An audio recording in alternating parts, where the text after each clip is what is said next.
Bismillahirrahmanirrahim. Assalamualaikum warahmatullahi wabarakatuh. Syukur alhamdulillah kita bisa berjumpa lagi di channel ini. Salawat dan salam selalu dan tetap tercurahkan kepada junjungan kita Nabi besar Muhammad sallallahu alaihi wasallam. Allahumma sholli ala sayyidina Muhammad wa ala ali sayyidina Muhammad. Harapan dan doa saya, semoga saudaraku semuanya selalu diberikan kesehatan, dilapangkan rezekinya, dan diampuni dosa-dosanya. Amin ya rabbal alamin. Sahabat beriman yang dirahmati Allah, pada kesempatan kali ini saya akan membahas mengenai dosa istri kepada suami. Lalu apa saja doa istri kepada suami yang sering dilakukan tersebut?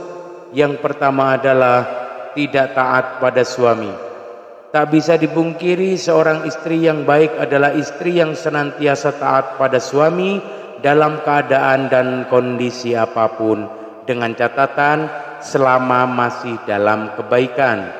Karena dengan ketaatan istri kepada suami, insya Allah akan menumbuhkan rasa cinta, kasih sayang, serta kesetiaan suami kepada istrinya. Pernah ditanyakan kepada Rasulullah sallallahu alaihi wasallam, siapakah wanita yang paling baik?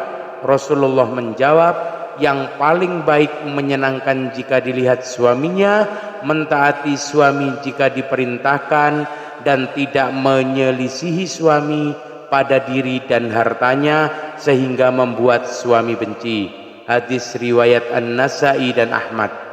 Dalam hadis lain Rasulullah sallallahu alaihi wasallam bersabda, jika seorang wanita selalu menjaga sholat 5 waktu, juga berpuasa sebulan di bulan Ramadan, serta betul-betul menjaga kemaluannya dari perbuatan zina dan benar-benar taat pada suaminya, maka dikatakan pada wanita yang memiliki sifat mulia itu, masuklah dalam surga melalui pintu mana saja yang engkau suka. Hadis riwayat Ahmad dan Ibnu Hibban.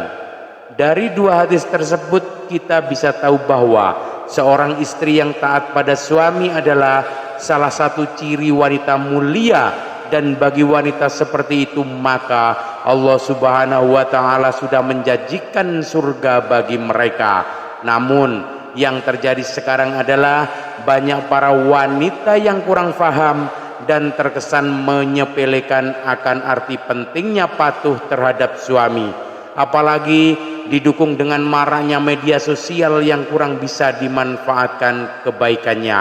Di zaman sekarang ini, pesan kepada para istri, mulailah untuk lebih patuh kepada suami, mengikuti perintahnya yang baik dan tidak menyepelekan suami. Saat seorang istri mampu bekerja dan menghasilkan penghasilan sendiri, apalagi sampai meremehkan suami. Karena patuh terhadap perintah suami, insya Allah akan ada berkah tersendiri bagi rumah tangganya. Lalu yang kedua, menurut kesempurnaan.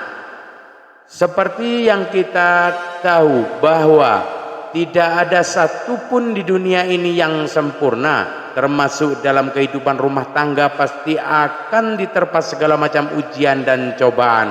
Apabila seorang istri menuntut suami dengan kesempurnaan dalam kehidupan rumah tangga, maka seorang istri yang seperti itu akan mendapatkan peringatan dari Allah Subhanahu wa taala, karena secara tidak langsung sifat seorang istri yang seperti ini hanya akan memicu pertengkaran dan keretakan dalam rumah tangga. Sedangkan kita tahu Allah Subhanahu wa taala sangat tidak menyukai adanya keretakan rumah tangga dikarenakan tuntutan kesempurnaan dari suami. Untuk itu, sebelum menikah sangatlah penting untuk menjalin komitmen bersama dan mampu memahami kondisi dari pasangannya, supaya setelah terjadi akan pernikahan, keduanya bisa saling membantu dan saling melengkapi. Yang ketiga, mengingkari kebaikan yang dilakukan suami. Terkadang apabila seorang suami sudah berusaha melakukan kebaikan kepada istrinya, akan tetapi kebaikan tersebut tidak sesuai dengan apa yang diinginkan oleh seorang istri, maka tak jarang seorang istri akan mengatakan, tidak ada sedikit pun kebaikan yang bisa dilihat dari suami.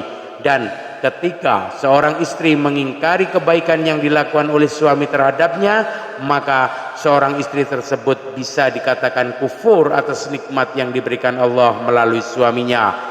Rasulullah Shallallahu Alaihi Wasallam pernah bersabda, dan aku melihat neraka, aku belum pernah sama sekali melihat pemandangan seperti hari ini, dan aku lihat ternyata mayoritas penghuninya adalah para wanita. Mereka bertanya, kenapa para wanita menjadi mayoritas penghuni neraka ya Rasulullah? Beliau menjawab, disebabkan kekufuran mereka. Ada yang bertanya kepada beliau, apakah para wanita itu kufur kepada Allah? Beliau menjawab, tidak, melainkan mereka kufur kepada suami dan mengkufuri kebaikan suami.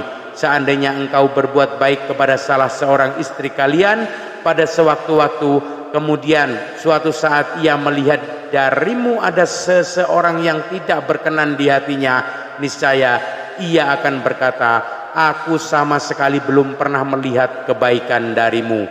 Hadis riwayat Bukhari dan Muslim. Dari hadis tersebut sudah jelas dikatakan bahwa mengingkari kebaikan yang dilakukan suami kepada istri sama halnya menyeret diri dalam siksa api neraka. Untuk itu, saran bagi para istri, meski sekecil apapun kebaikan yang dilakukan oleh suami, hargailah dan jangan sungkan untuk mengucapkan terima kasih kepada suami yang telah berusaha sekuat tenaganya untuk menyenangkan istri dan keluarganya. Keempat, tidak suka pada keluarga suami. Pernikahan tidak hanya bertujuan menyatukan dua manusia saja, akan tetapi pernikahan juga bertujuan menyatukan dua keluarga. Dan yang terjadi dalam masyarakat kita sekarang ini adalah ketika seorang istri sudah menikah, maka perhatiannya harus dicurahkan semua kepada istrinya. Sedangkan jika suami memperhatikan orang tuanya sedikit saja dan istri tahu akan hal tersebut, maka yang terjadi adalah kecemburuan sosial, karena sifat dari wanita umumnya adalah tidak mau tersaingi dalam hal mendapatkan perhatian suami. Lalu yang terjadi adalah seorang istri akan berupaya untuk menjauhkan suami dari keluarganya. Jika ini yang terjadi, maka seorang istri sudah berdosa besar kepada suaminya. Saya berharap bagi wanita yang sudah menjadi istri, hendaknya juga menyambung silaturahmi yang baik dengan keluarga suami supaya tercipta keharmonisan dalam kedua keluarga. Yang kelima, mengungkit-ungkit kebaikan istri pada suami. Tak sedikit istri yang sering mengungkit-ungkit kebaikan atau bahkan derajat dirinya di hadapan suami. Hal ini bisa terjadi karena seorang istri menganggap sudah bisa menghidupi dirinya sendiri meski tanpa diberikan nafkah oleh suami, sehingga yang terjadi adalah merendahkan kedudukan suami di mata istri. Dalam hal ini bisa memicu pertengkaran dalam rumah tangga. Lalu yang terjadi adalah seorang istri akan mengungkit-ungkit kebaikan yang dilakukannya terhadap suami tanpa menyadari bahwasanya hal yang dilakukan tersebut merupakan suatu dosa yang amat besar di hadapan Allah Subhanahu wa taala. Bahkan Rasulullah Shallallahu Alaihi Wasallam pernah bersabda, ada 3 kelompok manusia di mana Allah tidak akan berbicara dan tak akan memandang mereka pada hari kiamat, dan untuk mereka azab yang pedih. Sahabat bertanya, siapakah mereka yang rugi itu wahai Rasulullah? Beliau menjawab, orang yang menjulurkan kain sarungnya ke bawah mata kaki atau isbal, orang yang suka mengungkit-ungkit kebaikannya, dan orang yang suka bersumpah palsu ketika menjual. Hadis riwayat Muslim. Untuk itu, saran kepada para istri, hindari sebisa mungkin untuk mengungkit-ungkit kebaikan kepada suami, apalagi hal tersebut bisa merendahkan kedudukan suami dalam rumah tangga. Apabila seorang istri tidak melakukan hal tersebut, maka insya Allah tercipta keluarga yang sakinah mawaddah warahmah yang diridhai Allah Subhanahu wa taala. Yang keenam, cemburu yang berlebihan. Dalam rumah tangga, rasa cemburu terkadang dibutuhkan sebagai bumbu untuk meningkatkan keharmonisan dalam keluarga, akan tetapi dalam batas yang wajar. Rasa cemburu seorang istri terhadap suaminya menurut syariat Islam adalah ketika suami melakukan kemaksiatan seperti berzina, menzolimi istri, mengurangi hak istri, dan lain sebagainya. Akan tetapi cemburu seorang istri akan menjadi bentuk kedurhakaan terhadap suami manakala cemburu tersebut tidak memiliki dasar yang jelas berupa bukti atau kebenaran. Boleh cemburu asal ada dasar yang jelas dan tidak melampaui batas wajar kecemburuan, karena sesuatu yang berlebihan sangatlah kurang baik. Untuk itu, bagi para istri, kendalikan rasa cemburu yang hanya berdasar pada pemikiran ataupun tanpa bukti kebenaran yang jelas, supaya tidak menimbulkan keretakan dalam rumah tangga. Yang ketujuh, kurang bisa menjaga perasaan suami. Seorang istri yang baik haruslah selalu berusaha menyenangkan suaminya, tidak perlu dengan hal-hal yang besar, hal kecil yang terkadang tidak disadari oleh seorang istri akan tetapi mampu membawa dampak yang besar bagi suaminya. Contohnya adalah menunjukkan wajah yang ramah, tidak bermuka masam, tersenyum kecil yang membuat suami sejuk memandangnya, dan lain sebagainya. Hal-hal kecil tersebut terkadang oleh sebagian istri sering terlupakan. Padahal kalau mau menyadari hal kecil tersebut sangatlah berarti bagi seorang suami dan mampu memunculkan rasa sayang suami kepada istrinya. Selain itu, ada hal yang lain tak kalah pentingnya, yakni selalu menjaga perbuatan dan ucapannya supaya tidak menyakiti hati suami. Misalnya adalah mencaci, berkata yang kasar, sering memojokkan suami sehingga terlihat salah di mata istri, suka mengkritik perbuatan baik yang dilakukan suami, dan lain sebagainya. Dari Mu'adz bin Jabal radhiyallahu anhu, Rasulullah sallallahu alaihi wasallam pernah bersabda, jika seorang istri menyakiti suaminya di dunia, maka calon istrinya di akhirat dari kalangan bidadari akan berkata, janganlah engkau menyakitinya, semoga Allah mencelakakanmu, sebab ia hanya sementara berkumpul denganmu, sebentar lagi ia akan berpisah dan akan kembali kepada kami. Hadis riwayat Tirmizi dan Ibnu Majah.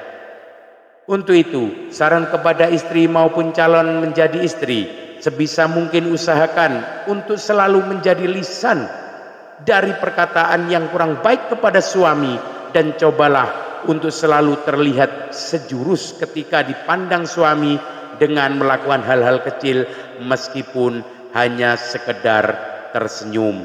Yang kedelapan, kurang bisa menjaga penampilan. Tak jarang seorang istri mempunyai pemikiran bahwa jika sudah berumah tangga justru malah berpenampilan ala kadarnya, dan ini sangat berbeda ketika masih lajang. Segala upaya dilakukan demi menarik perhatian dari seorang laki-laki. Kalau saya mengatakan hal tersebut malah terbalik, ketika seorang wanita sudah menjadi seorang istri sebaiknya masih terus menjaga penampilannya di depan suami, karena dengan menjaga penampilan bisa membuat suami merasa lebih senang. Berpenampilan menarik bisa disesuaikan dengan porsi masing-masing, jadi tidak juga harus terkesan untuk dipaksakan. Anas radhiyallahu anhu, Rasulullah sallallahu alaihi wasallam pernah bersabda, sebaik-baik istri kamu ialah yang menjaga diri lagi pandai membangkitkan syahwat, yaitu keras menjaga kehormatannya, pandai membangkitkan syahwat suaminya. Untuk itu, berpenampilan menarik menurut porsinya masing-masing bagi seorang istri sangatlah disarankan untuk menyenangkan hati suaminya, karena menyenangkan hati suami merupakan pahala yang besar bagi seorang istri. Yang kesembilan, keluar rumah tanpa seizin suami. Mungkin hal satu ini terkesan sepele di mata seorang istri, yakni keluar rumah atau berpergian tanpa seizin suami. Yang dimaksud keluar rumah adalah merujuk pada suatu tujuan tertentu, misalnya adalah berkunjung ke tempat orang lain atau malah bepergian sendiri ke suatu tempat.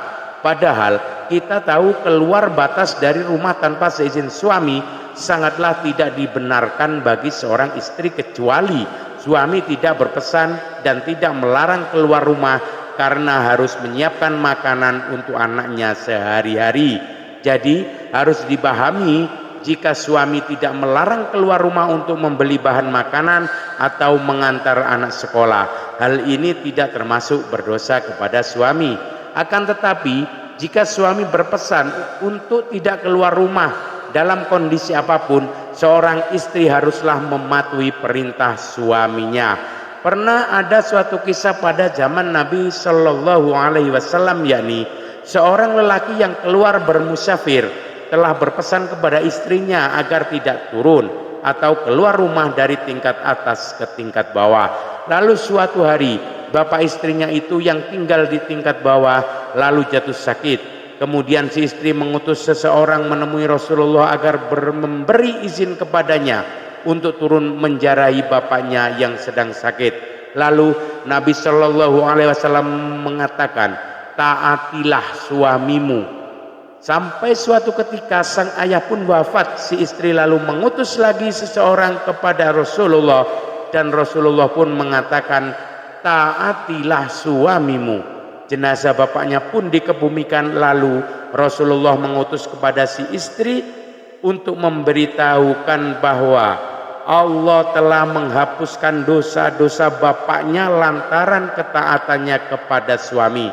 Sahabat beriman yang dirahmati Allah, meski begitu anjuran mentaati larangan keluar rumah bagi istri hendaknya tidak diterapkan secara kaku dan mengesankan, bahwa ajaran agama Islam mengekang kebebasan wanita. Tidaklah seperti itu. Namun yang perlu diperhatikan adalah komunikasi yang baik antara suami dan istri dalam hal-hal tertentu, dan bagi para suami juga tidak diperkenankan mempersulit istrinya apabila keluar rumah dalam hal kebaikan. Wallahu a'lam bishawab. Semoga apa yang saya sampaikan bisa bermanfaat untuk kita semua. Amin ya rabbal alamin. Sekian, billahi taufik wal hidayah, birridho wal inayah, ihdinas siratal mustaqim. Assalamualaikum warahmatullahi wabarakatuh.